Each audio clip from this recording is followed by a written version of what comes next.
સુરતના અમરોલીમાં પોલીસની મોટી કાર્યવાહી. દરોડા પાડી જુગારીઓને રોકડ અને મુદ્દામાલ સાથે ઝડપી પાડી કાયદેસરની કાર્યવાહી હાથ ધરી. સુરત શહેરમાં જુગારની પ્રવૃત્તિ નાબૂદ કરવા માટે અમરોલી પોલીસે કડક કાર્યવાહી હાથ ધરી છે. અમરોલી પોલીસ સર્વેલન્સ સ્ટાફ પેટ્રોલિંગમાં હતો તે દરમિયાન મળેલી ચોક્કસ બાતમીના આધારે જુગાર રમતા ઇસમો પર દરોડો પાડવામાં આવ્યા હતા. પોલીસે દરોડા દરમિયાન સ્થળ પરથી જુગાર રમતા કેટલાક ઇસમોને રંગે હાથ ઝડપી લીધા હતા.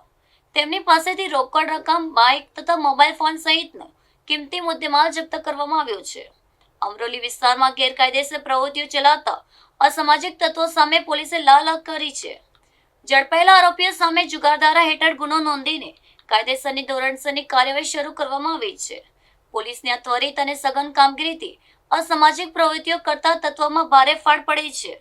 સ્થાનિક રહીશો પોલીસની આ પ્રશંસનીય કાર્યવાહીને બિરદાવી રાહતનો શ્વાસ લીધો છે. આગામી દિવસોમાં પણ આવા દૂષણો સામે આક્રમક ઝુંબેશ ચાલુ રાખવાની પોલીસે સ્પષ્ટ ચીમકી આપી છે. ગુનાખોરી મુક્ત વાતાવરણ નિર્માણ કરવા માટે અમરોલી પોલીસ સતત એલર્ટ મોડ પર કામ કરી રહી છે.